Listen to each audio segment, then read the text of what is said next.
আপনি দেখেন এই যে এই জায়গাটা আজকে শিশিরমণি ভাই, ঠিক আছে, আমাদের সংবিধান যদি আপনি মানে সংবিধান মানলে আপনি চারের ক দিয়ে মানতে হবে, তো চারের ক কি আপনি মানছেন না? আপনি যেটা বলেছেন এটা এই বললাম তো, আবেগ দ্বারা আমি শাসিত না, আমি বিবেক দ্বারা এখন আমি বলেছি তো, এটা মানা হয়নি আমি আই ডু এগ্রি, মানা হয়নি। ওকে, তার মানে আপনারা যেইটা আপনারা এখানে একটু সংযুক্ত করি, জি করেন। এখন তো এই যে বিরোধী দল তারা তো একটা পার্ট, তারা তো একটা ছায়া সরকার, তারা কি এটার কোনো প্রতিবাদ করেছে?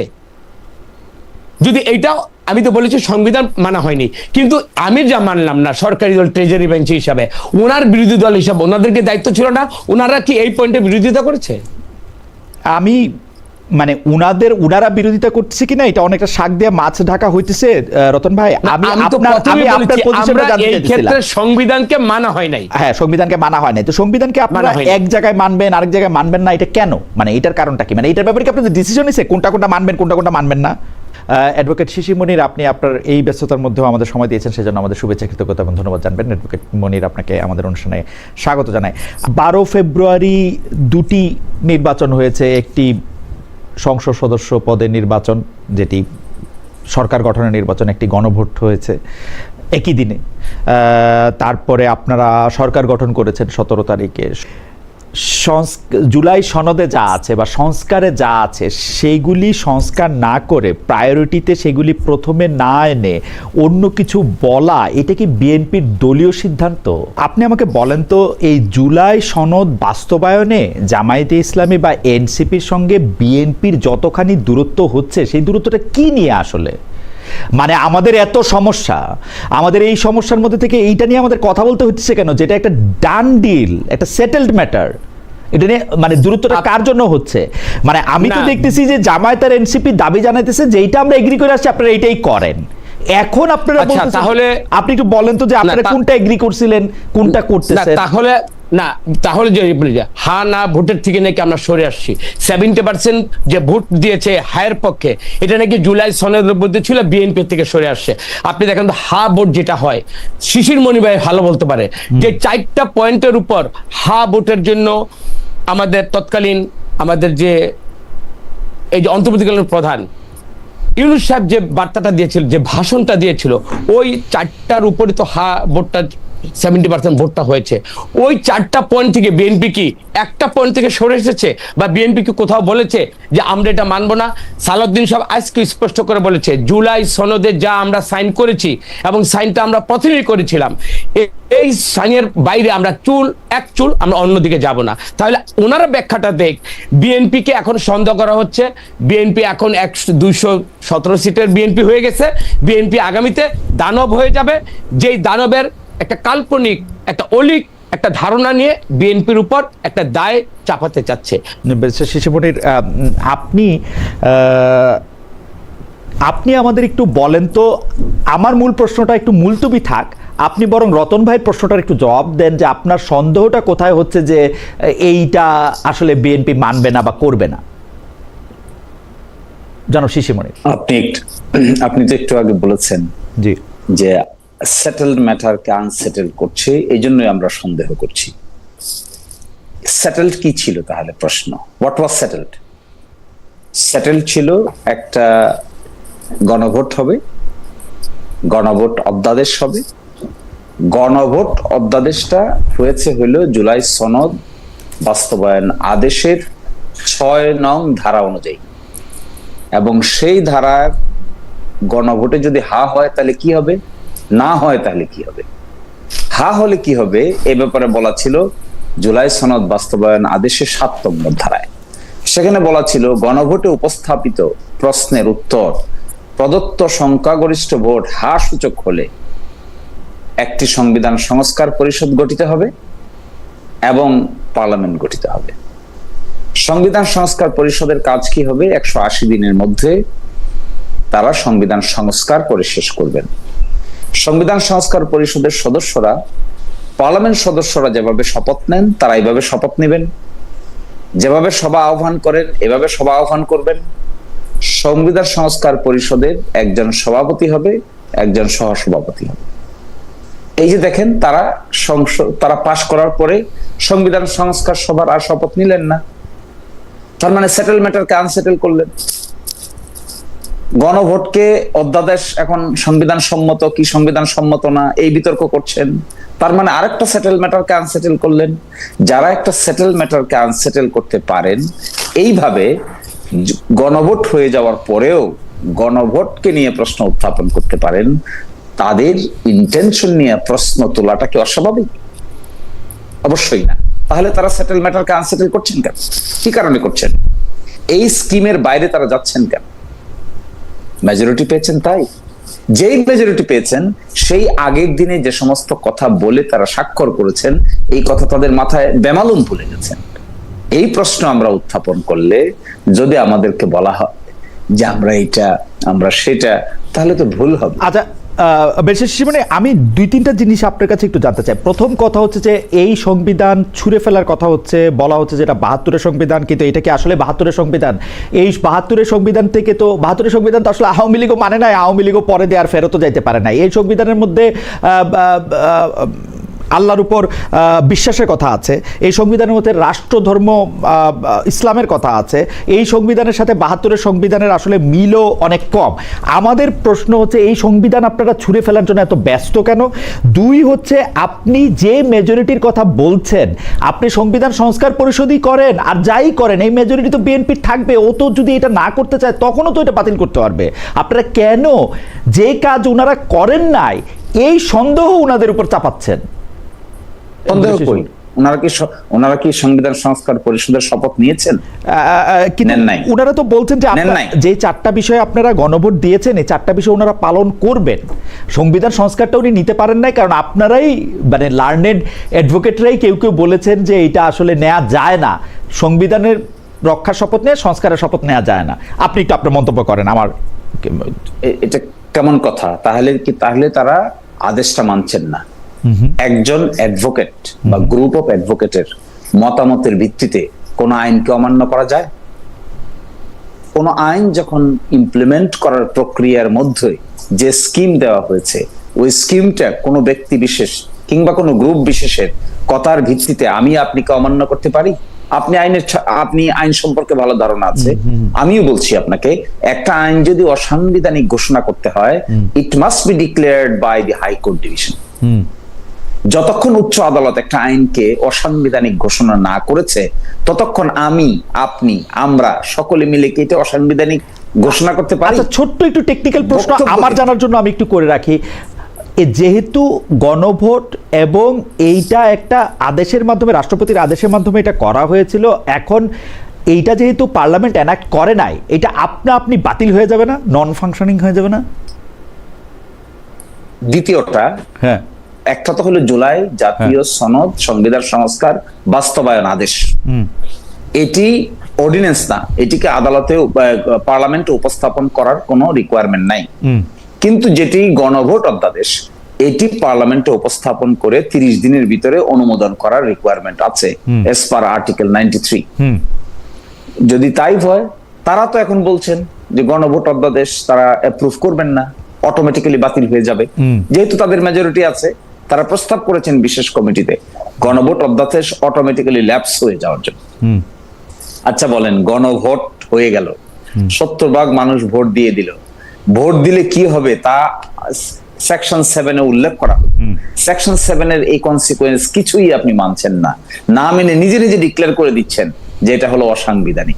কার ভিত্তিতে, কিসের ভিত্তিতে, কোন আদালত বলেছে অসাংবিধানিক? কোন আদালতে চ্যালেঞ্জ করেছেন? কোন বাংলাদেশের কোন সুপ্রিম কোর্টের কোন আদালত কি বলেছে অসাংবিধানিক? এই কাজ যারা করতে পারে, মানে সংবিধানের সন্দেহ জাগবে না? সংবিধানের নাই অর্থে অসাংবিধানিক বলা হচ্ছে আর কি, সংবিধানের নাই, তো সেটা তো সিদ্ধান্ত নিয়ে নিচ্ছেন। সংবিধানের নাই অর্থে অসাংবিধানিক বলে আপনি বক্তব্য দিতে পারেন, আপনি কি অমান্য করতে পারেন? আপনি বক্তব্য দিতে পারেন, রাজনৈতিক বক্তব্য দিতে পারেন যে এটা অসাংবিধানিক। আপনি কি বলতে পারেন একটা আইন যেটা কার্যকর আছে, এই কার্যকর আইনকে আপনি বলতে পারেন যে এটা আমি মান্য করব না? কিসের জোরে বলছেন এটা? আমার মনে হয় যে এই ব্যাপারটা নিয়ে আদালতের ব্যাখ্যা অবশ্য প্রয়োজনীয় ছিল, কিন্তু আবার পাশাপাশি সংবিধানে নাই এরকম কোনো আইন, সংবিধানের সাথে সংঘাতপূর্ণ এরকম কোনো আইন আপনি বাতিল হয়ে যাবে না, এটা কখনো এক্সিস্টই করতো না, এরকম ভাবে বাতিল হয়ে যাওয়ার বিধানটাও আছে। ঠিক না বেরসিম? আছে, কিন্তু কিন্তু যা কিছু সংবিধানের সঙ্গে সাংঘর্ষিক, আপনি আইন করতে পারেন, আপনি মানে রাষ্ট্রপতি মাথায় পিস্তল ধরে এটা আমি বলতে চাই না, কিন্তু ধরেন আপনি রাষ্ট্রপতিকে বাধ্য করতে পারেন একটা আদেশ করতে, কিন্তু এটা যদি সংবিধানের সাথে সাংঘর্ষিক হয় এটা আপনি বাতিল হয়ে যাবে, মানে এটা এক্সিস্টই করতো না, এরকমই একটা অবস্থা হবে না এটার? সেটা হলো তাহলে আপনাকে কোর্টে গিয়ে বলতে হবে যে this law is ultra vires the constitution. সেইখানে যদি শুনানি হয়ে কোনো কোর্ট বলে yes this is ultra vires the constitution, only then আপনি বলতে পারেন দিস ল ইজ আনকনস্টিটিউশনাল। কিন্তু তাকে আপনি করেছেন? ওকে, না করে আপনি কি করছেন? মেজরিটির জোর দেখাচ্ছেন। এই জন্য তো আমাদের অবিশ্বাস, আমরা অবিশ্বাস তো খামাকা করিনি। একটা আপনি যে বলছেন না যে একটা সেটেল ম্যাটারকে আনসেটেল যখন করা হয় তখন অবশ্যই একটা পার্টনার যদি এই কাজ করে আরেকটা পার্টনারের মধ্যে অবশ্যই সন্দেহের উদ্রেক হবে। সেটাই হয়েছে। আচ্ছা বেশ, মনে আপনার কাছ থেকে তো অনেক কিছু শিখি, আরেকটা টেকনিক্যাল জিনিস একটু জানতে চাই।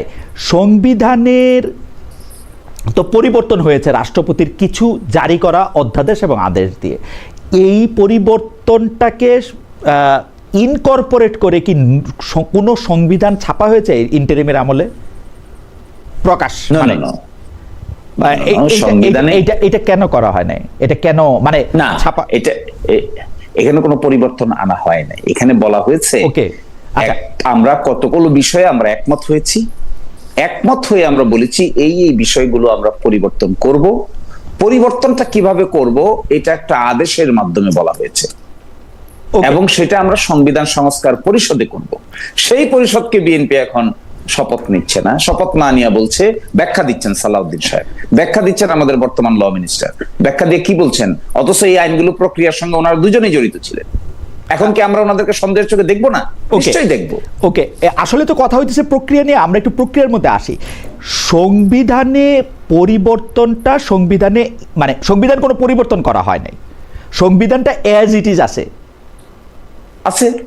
সংবিধান পরিবর্তন তো করা হয়নি। ওকে, সংবিধান এজ ইট ইজ থাকলে যা কিছু মানে আপনি নির্বাচনে অংশ নিয়েছেন সংবিধান দিয়ে, আপনি এখন আদালতে আইন পরিচালনা করছেন সংবিধান দিয়ে, সংসদ পরিচালিত হচ্ছে সংবিধান দিয়ে, এখন এই সংবিধানে যা কিছু আসে সেইভাবেই তো সংসদে চলতে হবে নাকি? কি করবে আর? মানে হ্যাঁ দেখেন, এটাই প্রশ্ন। দেখুন, যে প্রক্রিয়ার মাধ্যমে আমরা এখন এসে হাজির হয়েছি, এই প্রক্রিয়াটাকে আপনি সংবিধানের ভিতরে ব্যাখ্যা করতে পারবেন না। ওকে, this is something extraordinary circumstances. That extraordinary circumstances started on 5th August. Okay. সেখানে 5th August, 6th August, 7th August, 8th August একটা সরকার হলো। যে ধরনের সরকার আমরা পেলাম, এই ধরনের সরকার কিন্তু সংবিধানের মধ্যে আর নয়। একই সাথে আমরা যে অ্যাটর্নি জেনারেলের নিয়োগ দিলাম, এটাও কিন্তু আর নয়, কারণ অ্যাটর্নি জেনারেল নিয়োগ দিতে হয়। অ্যাটর্নি জেনারেল তো 7 তারিখ হয়ে গেছেন, সরকার হয়েছে 8 তারিখ। অ্যাটর্নি জেনারেল নিয়োগ দিল কে? রাষ্ট্রপতির পরামর্শে। রাষ্ট্রপতি। প্রাইম মিনিস্টার কোথায়? প্রাইম মিনিস্টার অ্যাডভাইস কোথায়? ওকে, রাষ্ট্রপতি দিতে পারে না তো without the advice of the prime minister. There was no prime minister then, there was no chief adviser then. Extraordinary. Second হলো extraordinary circumstances, government extraordinary, attorney general extraordinary, Begum Khaleda জিয়ার মুক্তি extraordinary. Begum Khaleda জিয়াকে প্রথম দিন মুক্তি দেওয়া হয়েছে, তখন কি কোনো প্রাইম মিনিস্টার ছিল? না, রাষ্ট্রপতি অ্যাডভাইস করেছে বেগম খালেদা জিয়ার মুক্তির জন্য। রাষ্ট্রপতির অ্যাডভাইস পেল কোথা থেকে? রাষ্ট্রপতি কারা দিয়েছে? রাষ্ট্রপতি অ্যাক্ট ছাড়াই এক্সট্রাঅর্ডিনারি যে অ্যাক্ট করবে ওইটা 106 এ কভার করার জন্য ওরা কোর্টে গিয়ে 106 তো তখন হয় নাই। না 106 তো তখন হয় নাই, ভূতাপেক্ষ কভার করছে তো। নো, ভূতাপেক্ষ কভার করে নাই, আপনি দেখলেই দেখবেন 160 অপিনিয়নটা দেখলেই দেখবেন। No, it was not. এবং একইভাবে সর্বশেষে আপনি দেখেন যে পার্লামেন্টটাকে ভেঙে দেওয়া হয়েছে 7 তারিখে। এই পার্লামেন্ট কার অ্যাডভাইসে ভেঙে দিয়েছে? Did the prime minister in written form advise the president to dissolve the parliament? Answer is no. আমার কাছে মনে হয় যেহেতু সার্কামস্টেন্সটা এক্সট্রাঅর্ডিনারি এবং যেহেতু 106 এ আসলে সুপ্রিম কোর্টের কাছে এটার ওপিনিয়ন চাওয়া হয়েছে এবং সুপ্রিম কোর্ট এটাকে এন্ডোর্স করছে, আমার কাছে মনে হয় যে এই বিতর্ক আমরা এখন আর না করলেও পারি আর কি। না, পারি না, এটাই হলো, এটাই আপনার ভুল। আমার পারি না বললে তো কাজ হবে না। ওকে, এই বিতর্ক ইউ আর রং আন্ডারস্ট্যান্ডিং। তো এই বিতর্ক করলে তো মানে এই 2026-এ আমরা যে নির্বাচন দেখছি, সেই নির্বাচন, তার আগে আমরা যে অন্তর্বর্তীকালীন সরকার দেখছি, সবগুলি অবৈধ হওয়ার কথা আর কি হিসাবে। এই বিতর্ক তো আমরা করতে চাই নাই। এই এই বিতর্কটা তো আসলে হ্যাঁ, এই বিতর্ক বিএনপি এখন মেজরিটি পাওয়ার পরে আনসেটেল ম্যাটারকে আনসেটেল করতেছে। ওকে, এই আমার মনে হয় রতন ভাই এই জায়গাটায় আমি একটু অ্যাডভোকেট শিশির মনিরের সাথে, ব্যারিস্টার শিশির মনিরের সাথে আমি একমত যে আনসেটেল ম্যাটার থেকে শিশির মনির আমার এই শব্দটাকে খুব পছন্দ করছে, আনসেটেল আর সেটেল, এই জায়গা থেকে একটু আমি বলতে চাই যে এই প্যান্ডোরার বাক্স আমরা আসলে খুলতে চাই কিনা সংবিধানকে যখন আমরা বারবার দেখাচ্ছি। আমিও কিন্তু ব্যারিস্টার মনিরের সাথে একমত যে আমরা যেভাবে এখানে বিপ্লব না করে একটা গণ অভ্যুত্থান, তারপরে যেভাবে অন্তর্বর্তীকালীন সরকার শপথ নিয়েছে, যেভাবে পরে তারা নির্বাচন কমিশন গঠন করেছে, ইলেকশন দিয়েছে, পুরো প্রক্রিয়াটাই দেশের সবচেয়ে খারাপ চক্র হইল সাংবাদিক। এরা স্বার্থের জন্য কত না কিছু যুক্তিতর্ক আনতে পারে, এদেরকে বয়কট করা উচিত অর্থাৎ আমাদের। হাওয়েভার শিশির মনির, আপনি যদি একটু বলেন। একটা কথা ভাই ক্লিয়ার, বিএনপির অবদান থাকবে না কেন? অবশ্যই বিএনপির অবদান আছে, জামাত ইসলামের অবদান আছে, এনসিপির অবদান আছে, অনেক বামপন্থী অর্গানাইজেশনের অবদান আছে, অনেক ব্যক্তির অবদান আছে, অনেক সাংবাদিকদের অবদান আছে, অনেক লয়ারের অবদান আছে। সুতরাং অবদান নিয়ে আজকের বিতর্ক নয়। Everybody has is own contribution, it has to be admitted. এটা যদি অ্যাডমিট আমরা না করতে পারি তাহলে আমরা ছোট মনের মানুষ হব, মিন মাইন্ডেড হব। যারা কন্ট্রিবিউশন করেছে everybody should be given due respect. এই সেটের বিতর্ক এখানেই শেষ। কেউ যদি তার ব্যত্যয় ঘটায়, এটার যদি কেউ ব্যত্যয় ঘটায়, এই ব্যত্যয় ঘটানোর দায় দায়িত্ব ওই ব্যক্তিকে নিতে হবে। ওই ব্যত্যয় ঘটার দায় দায়িত্ব রাজনৈতিক ভাবে ওই দলকে নিতে হবে। বাস, that is what is my statement. But second issue is, আমরা যে বারবার বলছি, আলমদারি রহমান পার্থ ভাই যে কথাটা বলছেন এটা ইমোশনাল। আমার এই ভাই প্রায়ই লোক হাসানোর জন্য, হাততালির জন্য অনেক অযৌক্তিক কথা বলে থাকেন। It is his fashion, but I respect his fashion. Second, third কথা হলো, জুলাই সনদ বাস্তবায়ন আদেশের মাধ্যমে সংবিধানকে ছুঁড়ে ফেলে দেওয়ার কোনো কিছুতেই আমরা এগ্রি করি নাই। That is a wrong statement. I participated in the consensus commission as a counterpart of Salahuddin Bhai. Days after days we debated and we concluded. সেই কনক্লুশনটা কি ছিল? ওই কনক্লুশন থেকে যখন সালাউদ্দিন ভাই সরে গিয়ে ভিন্ন ব্যাখ্যা দেন, তখন আমরা বলি সেটেলড ম্যাটারকে আনসেটেল করা হচ্ছে। This is what is my argument. আমরা কিন্তু ওই ব্যাখ্যা থেকে সরে না গেলে সেটেল ম্যাটারকে আনসেটেল করে ফেলতেছেন, এই কথা আমি জীবনেও বলতাম না। কিন্তু এখন কি বলছেন উনি? পার্থ ভাই যে কথা বলছেন, আমরা ৭১-এর সংবিধানকে, ৭২-এর সংবিধানকে ছুঁড়ে ফেলে দিচ্ছি কারণ এটার সঙ্গে একটা ঐতিহাসিক বিষয় ধরে, মোটেও না। It is at all not. হয়তো আমার এই ভাইয়ের প্রস্তাবটা ভালো করে পড়ার সুযোগ তিনি পান নাই। সংবিধান সংক্রান্ত ৪৭টা সংস্কারের প্রপোজাল এসেছে, তার মধ্যে ৩০টাতে আমরা সকলেই একমত হয়েছি, ১৭টাতে সংবিধান ছুঁড়ে ফেলার দেওয়ার প্রশ্ন কোথায় আসতেছে? ব্যারিস্টার শিশির মনির, আমি আজকে বলি যে আজকে ব্যারিস্টার আন্দালিব রহমান পার্থ বাদেও আরেকজন তরুণ রাজনৈতিক নেতার বক্তব্য খুবই আলোচিত হয়েছে, নানা জায়গায় ভাইরাল হয়েছে। উনার নাম জনাব হাসনাত আব্দুল্লাহ। উনি বলছেন, উনি কিভাবে বলছেন আপনি দেখেন, সংবিধানকে যারা ছুঁড়ে ফেলতে চান তাদের স্বাধীনতা বিরোধী ট্যাগ দেওয়ার মধ্য দিয়ে খালেদা জিয়াকে অপমান করা হয়েছে কিনা, বেগম খালেদা জিয়াকে অপমান করা হয়েছে কিনা ভেবে দেখার আহ্বান জানিয়েছেন জাতীয় নাগরিক পার্টির অন্যতম মুখ্য সমন্বয়ক হাসান আব্দুল্লাহ। অর্থাৎ আপনারা হচ্ছেন সংবিধান ছুঁড়ে দেওয়া পার্টি, ছুঁড়ে ফেলে দেওয়া পার্টি। আর মানে এটা কিন্তু স্পষ্ট। এই বক্তব্য যখন হাসনাত আব্দুল্লাহ দিচ্ছিলেন তখন কিন্তু জামাতে ইসলামের যারা সংসদ সদস্য আছে, আপনি যেহেতু সেশনটি দেখেছেন সেজন্য আপনাকে বলি, তারা কিন্তু সমর্থন করেছেন তার কথা। যারা সংবিধান ছুঁড়ে ফেলতে চান তাদের স্বাধীনতা বিরোধী ট্যাগ দেওয়া ভুল হচ্ছে। আপনারা সংবিধান ছুঁড়ে ফেলতে চান, স্বাধীনতা বিরোধী ট্যাগটি নিতে চান না। আমি বলি আপনাকে, উত্তরটা হলো, জি, আজকের আলোচনা হয়েছে মুলতবি প্রস্তাবের পার্ট হিসেবে। আচ্ছা, আরো ব্যাকে যাই চলেন। এই মুলতবি প্রস্তাবের নোটিশ দিয়েছেন বিরোধী দলীয় নেতা। এই মুলতবি প্রস্তাবের নোটিশ দেওয়ার কি কোনো প্রয়োজন ছিল? Answer is no. কেন হলো প্রয়োজন?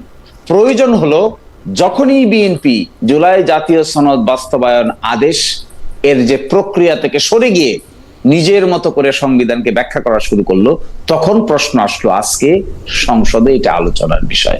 আজকে কিন্তু সংসদে এটা আলোচনার বিষয় হওয়ার কথা না। আপনি দেখেন একটা রোড ম্যাপ ঠিক করা হয়েছে, রোড ম্যাপটা আপনি মানছেন না দেখে আজকে এটা আলোচনার বিষয়। যদি মানতেন তাহলে আলোচনার বিষয় হতো। আলোচনার বিষয় হতো না।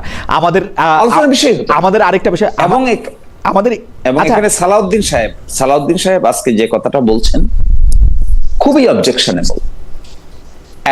একটা লিডারশিপের ক্রেডিবিলিটি ডিপেন্ড করে কনসিস্টেন্সির উপরে।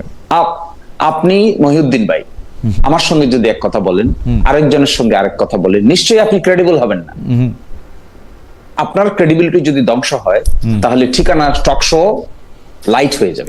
অবশ্যই আমি আইনজীবী, আমার কথা অবশ্যই আপনাকে আমরা সকলেই তাই মনে করি। আমরা তার আই উইটনেস। ওকে বেশ মনির, আমি এই প্রসঙ্গটাতে আমার একটু অন্য প্রসঙ্গে যাইতে হবে। আমি শুধু এই জায়গাটা আপনি একটু বলতে, বিএনপি কিন্তু বাস্তবায়নে কোনো প্রশ্ন তুলতেছে না, বিএনপি বলতেছে প্রক্রিয়া নিয়ে প্রশ্ন। আপনারা সেই জায়গায় বিএনপিকে সুযোগটা দিচ্ছে না কেন? আপনারা প্রক্রিয়াটার ছাড়া বিএনপি কিন্তু আপনাদের এই জুলাই সনদে যা যা কিছু আছে, আপনাদের বলতেছে আমাদের সবার জুলাই সনদের যা যা কিছু আছে তা নিয়ে কিন্তু আসলে কোনো কথা বলতেছে না। বিএনপিকে এই সুযোগটা কেন দেওয়া হচ্ছে না? শুধু মানে প্রক্রিয়াটা, হ্যাঁ এই জায়গাটা শব্দ দেখবেন, একটা শব্দ হলো সংবিধান অ্যামেন্ডমেন্ট, আর একটা শব্দ হলো সংস্কার। রাইট। সংস্কারের পথে যখন আমরা হাঁটছি তখন অ্যামেন্ডমেন্টের চাইতেও একটু বাড়তি কিছু আমরা করতে যাচ্ছি, যেখানে বড় ধরনের কিছু পরিবর্তনের প্রস্তাব করা হয়েছে এগ্রিমেন্টের ভিত্তিতে। এই প্রস্তাবটাকে রিয়েলিটিতে আনতে গেলে, সংস্কার করার প্রক্রিয়ার মধ্য দিয়ে গেলে, পরবর্তীতে আদালতে উপস্থাপন করে অসাংবিধানিক ডিক্লেয়ার করার যে প্রবণতা আমাদের দেশে আছে, এইটার এগেইনস্টে একটা সেফগার্ড হবে। এইটাকে মাথায় নিয়ে আমরা সংবিধান অ্যামেন্ডমেন্টের চাইতেও যেহেতু একটু বড় কিছু করার প্রস্তাব করা হয়েছে, ছুঁড়ে ফেলার প্রস্তাব না, কিন্তু অ্যামেন্ডমেন্টের চাইতেও একটু বড় কিছু করার প্রস্তাব করা হয়েছে, যেখানে এক ব্যক্তি দুইবারের বেশি প্রাইম মিনিস্টার হতে পারবেন না, যেখানে রাষ্ট্রপতি প্রধানমন্ত্রীর ক্ষমতার ভারসাম্য থাকবে, যেখানে সাংবিধানিক প্রতিষ্ঠানগুলোতে নিয়োগ দেওয়ার ক্ষেত্রে একচ্ছত্র অধিকার প্রধানমন্ত্রী থাকবে না, যেখানে উচ্চ কক্ষ নিম্ন কক্ষ গঠিত হবে, যেখানে স্বাধীন দলীয় প্রধান সরকার প্রধান হবে না। বিরোধী দলের প্রধান কি দলের প্রধান থাকতে পারবেন সংসদে? বিরোধী দলের প্রধান, এখানে বিরোধী দলের প্রধানের ব্যাপারে কিছু বলা হয় না। কেন? এটা কারণ আমাদের সংবিধানে বিরোধী দলের প্রধানকে নিয়ে তো স্পেসিফিক কোনো আলোচনা নাই। আমার মনে হয় যে যেসব বিষয়গুলি বেশামনি তুলছেন সেগুলি পুরোপুরি তুলছেন। আমি শুধু কয়েকটা গুচ্ছ প্রশ্ন রতন ভাই আপনাকে করতে চাই। রতন ভাই আপনি বেয়াদবি নেবেন না, আমি একটু প্রশ্নগুলি করি আপনাকে। আপনি কি মনে করেন এখন থেকে ফ্রম নাও অন আমাদের সংবিধানে যা কিছু আছে সবকিছু বিএনপি মেনে চলে? যেমনটা আমরা জনাব সালাউদ্দিন আহমেদের কথা, যেমনটা আমরা অ্যাডভোকেট আসাদুজ্জামানের কথা আমরা জানতে পারলাম, অর্থাৎ স্বরাষ্ট্রমন্ত্রী আইনমন্ত্রীর কথায়, বিএনপি কি এই সংবিধানকে মান্য করে পথ চলছে?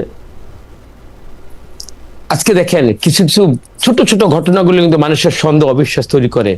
এই যে সালাউদ্দিন ভাই যখন আজকে দাঁড়ালো না, দেখেন ওনার একটা ছোট্ট একটা আবেগের জায়গা থেকে বলি, আমি তো না দাঁড়ালে অনেকে খুশি হয়। ওনার বক্তব্যে সালাউদ্দিন ভাই যেহেতু এটা নিয়ে স্টাডি করেছেন, দল ওনাকে একটা ম্যাক্সিমাম দায়িত্ব দিয়েছেন, উনি তো এটা নিয়ে কথা বলবে, ডিবেট হবে। এখন কি বলা হচ্ছে, সালাউদ্দিন ভাই 8 বছর কোথায় ছিলেন, ওনার ভিতরে অমুক দেশে রতন ভাই আমি এই প্রসঙ্গটাতে পরে আসবো। রতন ভাই এই প্রসঙ্গটাতে আমি পরে আসবো। রতন ভাই আমি এই প্রসঙ্গটাতে পরে আসবো।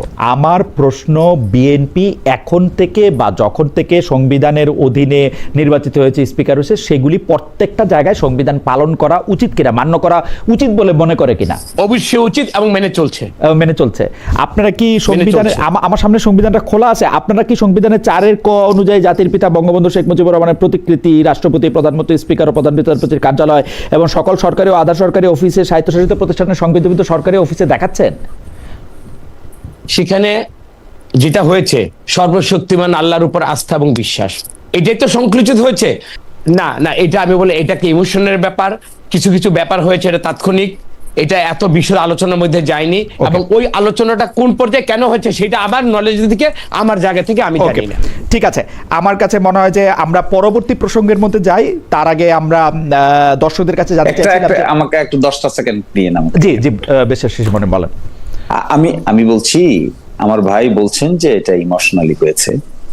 দেখেন আমরা তো এই কথাই বলছি যে কোনটা সংবিধানের মানা হচ্ছে, কোনটা মানা হচ্ছে না, এই হিসেব যদি আমরা এখন করি আমরা সকলেই ধরা খাবো, কারণ সংবিধানের অনেক কিছুই আমরা এখন মানতে পারি না এই বিগত 18 বছর। এখন আমরা হঠাৎ করে আমার সালাউদ্দিন ভাই এত সংবিধান প্রীতি হয়ে গেল, তিনি বাধ্য করে সকলকেই সংবিধানের ভিতরে ঢোকাচ্ছেন, অথচ তিনি নিজেরাই মানতে পারছেন না। আমরা তো সেটাই বলছি ভাই, এই হিসেবে গেলে সকলেই কিন্তু অন ফায়ার হবেন, এই হিসাবে না গিয়ে আমরা সংস্কার আপনার মনে হয় না আপনি একজন ব্যবহারজীবী, আপনাকে প্রতিদিন আসলে সংসদে দাঁড়াইতে মানে কোর্টে যাইতে হইতেছে, আপনি আপিল বিভাগে যাইতে হইতেছে, সব চিফ জাস্টিসের সামনে আপনি কথা বলতেছেন, আপনার কিছু মনে হয় না যে এখন থেকে বা এই সময় থেকে সংবিধান যদি আপনি অক্ষরে অক্ষরে না মানেন এটা ঝামেলা তৈরি করবে? যেগুলি বিষয়ে একমত আছে সেগুলি বাদ দিয়া আপনি যদি সংবিধানটা এখান থেকে মানতে না শুরু করেন তাহলে এটা কিন্তু বড় ধরনের ঝামেলার মধ্যে আপনি পড়বেন। আজকে আপনি যেটা রায় নিয়ে বাইরে হয়ে আসবেন জনাব শিশির মনির, আগামীকালই কিন্তু সেটা আবার বাতিল হবে, কারণ আপনি সারাক্ষণ সংবিধানটাকে লেটার এবং স্পিরিট দুইটা দিয়ে আপনার ফলো করতে হয়। এটার উত্তর আছে কিন্তু। জি বলেন তো। এই যে এই বিষয়গুলো অনুধাবন করে, এই যে আপনি একটা কথা বলছেন না, I do agree with you, I have full respect to your opinion. At the same time এই যে অ্যানোমালিস গুলো হয়ে গেছে, অ্যানোমালিস গুলো হয়ে যাচ্ছে, এগুলো তো আমরা রিয়েলাইজ করার পরেই আমরা বললাম সংবিধান নির্বাচন হওয়ার প্রথম কাজ হবে সংস্কারের কর্মটা কুইকলি সেরে ফেলা। আচ্ছা, আজকে 40 দিনের উপরে সরকারের বয়স হয়েছে, যদি এই সেটেল ম্যাটারকে আনসেটেল না করতো, আমার ধারণা এতদিনের সংবিধান সংস্কারের স্কিম পরিপূর্ণভাবে বাস্তবায়িত হয়ে যেত, কিন্তু তা করতে দিচ্ছে না। ওয়েল, আমার কাছে মনে হয় যে আমি এখনো বিএনপির ইনটিউশনের মধ্যে কোনো রকম কোনো প্রবলেম দেখতে পাচ্ছি না, কিন্তু আমি প্রবলেম দেখতে পাচ্ছি, কারণ সেটা আমি প্রবলেমটা দেখতে পাচ্ছি যে বাস্তবায়নের ক্ষেত্রে আপনারা দুজনের দুটি পথ দুটি মত হচ্ছে, কিন্তু আমার কাছে এখনো ইনটিউশনটা, কারণ তারা বারবার বলছেন, তাদের দলনেতারাও বারবার বলছে তারা জুলাই সনদ থেকে আলাদা হতে চান না, জুলাই স্পিরিটকে তারা লালন করেন। আমরা দেখা যাক, কিন্তু আমি পরবর্তী প্রসঙ্গে আসলে যেতে চাই, কারণ একটা টক শোতে তো এই ব্যাপারগুলি সমাধান করা সম্ভব না। তবে আমি যেটা মনে করি যে সংবিধান যদি না থাকে তাহলে এটা মানে লয়াররা, বিশেষ করে শিশির মনিরের মতো যারা খুবই প্র্যাকটিসিং সিনিয়র লয়ার, তারা আসলে এই ব্যাপারটা সবচেয়ে ভালো হারে হারে অনুধাবন করে, সেই জন্য তিনি বলতেছিলেন যে এটা সেটেল হয়ে যাওয়া উচিত ছিল। বাংলাদেশের ডিপ স্টেট আসলে কারা? আমি একই প্রশ্ন রতন ভাইকেও করতে চাই। আমি প্রথমে শিশির মনির আপনাকে একটু শুনতে চাই যে ডিপ স্টেট আসলে কারা কারা 2029 সাল পর্যন্ত? দেখুন, আমাদের দেশে ডেমোক্রেসি এখনো ইনস্টিটিউশনালাইজড হয়নি, আমরা নিজেরাই এই জন্য দায়ী। সময়ের ব্যবধানে আমরা সংবিধানকে কাটাছেঁড়া করেছি, মার্শাল ল জারি করেছি, বাকশাল কায়েম করেছি, পার্লামেন্ট নির্বাচন হতে দেই নাই, রিগিং করেছি, আমিরাবি নির্বাচন করেছি, তত্ত্বাবধায়ক সরকার ডেভেলপ করেছি।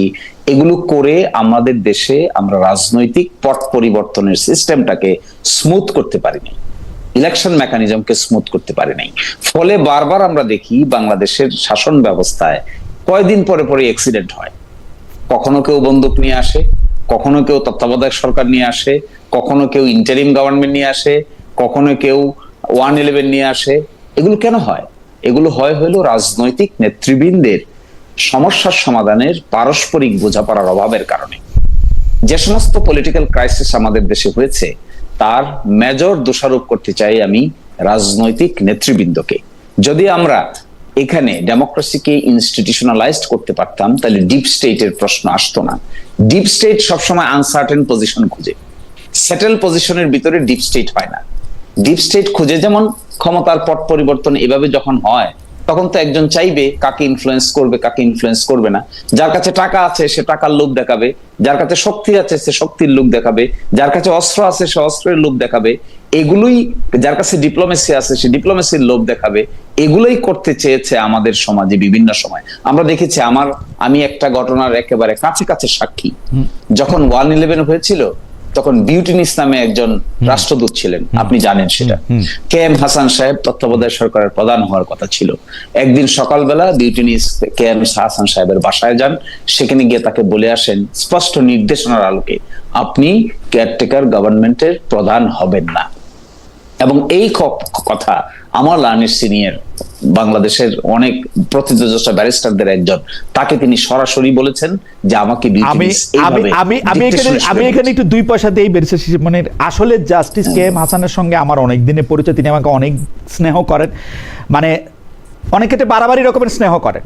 আমি ওনাকে যতদূর পর্যন্ত জানি আপনাদের অনেকেরই শিক্ষকও তিনি, কারণ তিনি আইন বিভাগে অবশ্যই একজন বিউটিনিসের কথায় সিদ্ধান্ত নেয়ার মতো লোক জাস্টিস কে এম হাসান না।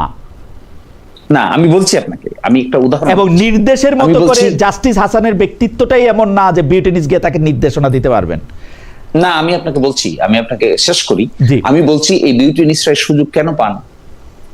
সুযোগ এই জন্য পান, আপনি তখন মনে আছে সেই সময় ডিপ্লোমেটদের দৌড়াদৌড়ির কথা, সকালে এক জায়গায়, বিকালে এক জায়গায়, সন্ধ্যায় এক জায়গায়। ওই সময় আমি বিটি নিউজের নিউজ এডিটর, আমার অ্যাবসলিউটলি সবকিছু মনে আছে, সব মনে আছে। কি এভরি সেকেন্ডে কত ডেভেলপমেন্ট হচ্ছিল, নিশ্চয়ই আপনার মনে আছে। আমি বলছি এই সুযোগগুলো কি করে পান? এই সুযোগগুলো তখনই পান যখন আমরা আমাদের রাজনৈতিক ক্রাইসিসকে নিজেরা সাংবিধানিক আইনের সীমার মধ্যে নিয়ন্ত্রণ করতে পারি না। তখন এই সমস্ত ডিপ স্টেট নামে কেউ টাকার অফার, কেউ অস্ত্রের অফার। আচ্ছা দেখেন তো 5ই আগস্টের পরে বাংলাদেশ মিলিটারি যে ভূমিকা পালন করেছে ট্রান্সফরমেশনের জন্য, এটাকে আপনি কি বলবেন? এই যে বাংলাদেশের মিলিটারি কিভাবে একটা সরকার যাবে, কিভাবে কিছু লোক ওখানে অংশগ্রহণ করবে, কিভাবে বাংলাদেশের মিলিটারি ভূমিকা নিয়ে আমাদের আসলে একটা লম্বা এবং খুবই নিরপেক্ষ আলোচনা হওয়া উচিত 5 আগস্টের আগে এবং পরে। আমি বাংলাদেশের মিলিটারিকে অনেক ধন্যবাদ দিব। তাদের ধরেন 5 আগস্টে আগে পরে আরো অনেক বেশি মানুষের হত্যা হইতে পারত, খুন হইতে পারত।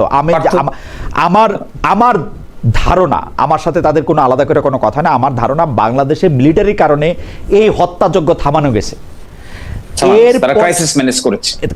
এরপরে ডক্টর মোহাম্মদ ইউনূস এসে 8 তারিখের পর থেকে বাংলাদেশে যা কিছু ঘটছে তার জন্য দায় আমি ডক্টর ইউনূসকেই দিব। কারণ ডক্টর মোহাম্মদ ইউনূসের, তখন আমি বলেছিলাম, আমার কাছে মনে আছে যে 1 সপ্তাহের মধ্যে আমি বলছিলাম যে ডক্টর মোহাম্মদ ইউনূস আমার সরকার না, কারণ উনি এমন অনেকগুলি কাজ করছেন যে কাজগুলির আমি কোনো মানে ব্যাখ্যা পাই না। উনি এর দায় কখনো আমলাদের দিচ্ছেন, কখনো মিলিটারিদের দিচ্ছেন, কখনো আপনাদের দিচ্ছেন যে রাজনীতিবিদ আমাদের সমস্যা, কিন্তু এইটা মিলিটারিদের কার্যক্রম দিয়ে এটা ব্যাখ্যা করা যাবে না।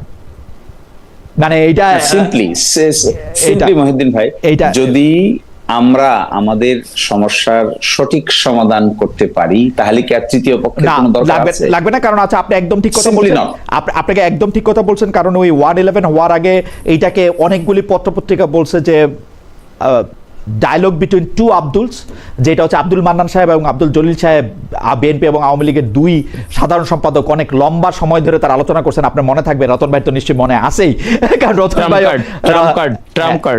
ট্রাম্প কার্ড নিয়ে অনেকগুলি কথা হয়েছে, সেসব অনেকগুলি। কিন্তু আমার প্রশ্ন ব্যারিস্টার শিশিরমণির, এখন বাংলাদেশের ডিপ স্টেট আছে কিনা, অন্তর্বর্তীকালীন সরকারের সময় ডিপ স্টেট কিনা? আমার মনে হয় আমাদের মতো আনসেটেলড পজিশন যে সমস্ত জায়গায় আছে পৃথিবীর, সব জায়গায় ডিপ স্টেটদের একটা সে থাকে। ওকে, এখন প্রশ্ন আসতে পারে আপনাদেরকে ডিপ স্টেট হারালো কিনা? ডিপ স্টেট আমি বলছি আপনাকে, এখন প্রশ্ন হলো ডিপ স্টেটটা কি? ডিপ স্টেট তো আমরা দেখতে পারি না, স্টেট তো দেখতে পারি। একটা পার্লামেন্ট আছে, একটা জুডিশিয়ারি আছে, একটা এক্সিকিউটিভ আছে। ডিপটা তো দেখতে পারি না, কারণ ইট ইজ ডিপ। এই জন্যই তো এটা ডিপ। এই যে ডিপ যেটা আমরা দেখতে পারি না, এটা বিভিন্নভাবে মেকানিজম করে। কখনো আর্থিক, কখনো হয় লোভী, কখনো হয় একটা সিচুয়েশনকে এনজয় করে। যেমন ধরুন আমরা একটা বিতর্ক করছি এখন, কোন প্রক্রিয়ায় অগ্রসর হব, আমরা একজন আরেকজনকে ব্লেম করছি, জুলাইকে নিয়ে কার কতটুকু কন্ট্রিবিউশন আসছে। এই প্রশ্নগুলো তো এখন না হলে ভালো হতো না? না, এখন এইটা দেখে এখনো ডিপ স্টেট আছে আপনি মনে করেন? যে না, আমি বলছি এই বিষয়টা দেখে কেউ না কেউ কোথাও না কোথাও খুশি হচ্ছে বলে মনে হয় না? আমার কাছে তো মনে হয় ওকে, যে এই বিষয়গুলো দেখে কেউ না কেউ কোথাও না কোথাও মুচকে হাসতেছে। আমি এই হাসা লোকগুলোই হলো ডিপ স্টেট। এই হাসা লোকগুলো আমি তো এখন হাসতে দেখতেছি অবশ্য রতন ভাইকে, কিন্তু রতন ভাই বোধহয় আপনার শেষ কথায় হাসলেন।